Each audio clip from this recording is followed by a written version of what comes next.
have an investigation going on where the president is implicated.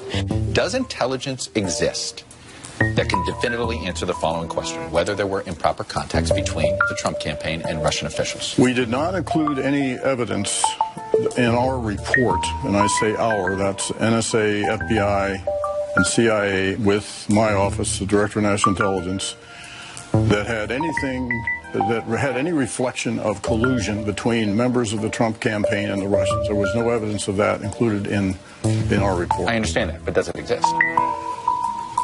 Not to my knowledge. And this is a serious investigation. I've been trying to get people to focus on this connection with the Kremlin and with Putin. Do you have evidence that there was in fact collusion between Trump associates and Russia during the campaign? Not at this time. I think there's enough there that we know about the Kremlin and about Putin to be concerned about whether or not there was collusion. Well, as I stated, I don't know of any evidence of that. Was Mr. Clapper wrong when he said that? I think he's right about characterizing the report, which you all have read. So to be clear, you think... I believe that they should have to connect the dots and get the facts, because I think it will lead to the impeachment of this president. Can you say definitively that there was collusion? There were people affiliated with the Trump campaign who were working with Russians? I don't think we can say anything definitively at this point. You keep saying there's a lot more smoke. There's a lot more smoke. You think the fire's there? Listen, time will tell. Everybody go at this investigation until we get to the facts and to the bottom line, which was their conclusion. I believe that there was. I had no evidence that was presented to me of collusion. Now, have you seen anything, either intelligence briefings, anything to back up any of the accusations that you've made?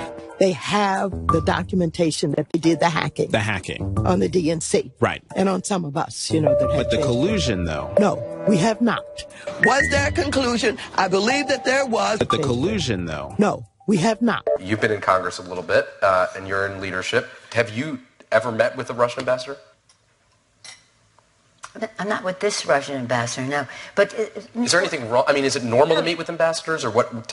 Help us understand the process. Let's just say everything is about timing. Nancy also apparently forgot that she, too, met with the Russian ambassador, as seen in this photo.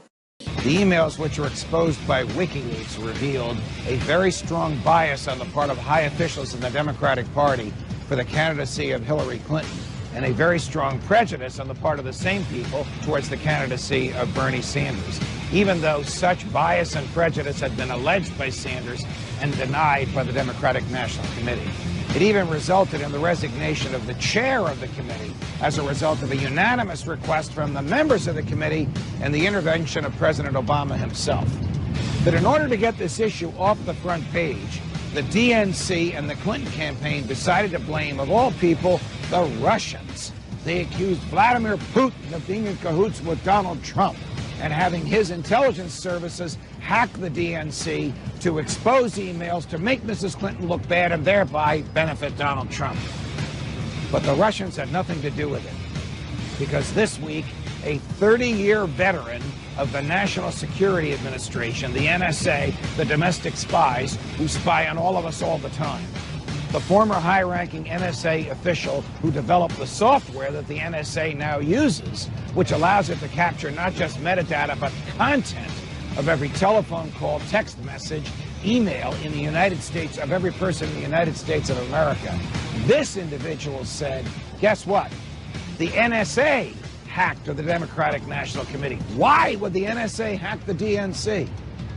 Because the members of the intelligence community simply do not want Hillary Clinton to be president of the United States, because she doesn't know how to handle state secrets, because some of the state secrets that she revealed use the proper true names of American intelligence agents operating undercover in the Middle East. When they lost their covers, they ran for their lives, and some of them didn't run fast enough and lost their lives. It's very telling that the intelligence community would feel so strongly about Mrs. Clinton that they would attempt to sabotage her campaign to prevent her from becoming their boss. It's also telling that these folks would break American law in order to, in their view, save it. Welcome to my chambers. Does the government work for us or do we work for the government? Tonight, what if the Constitution no longer applied?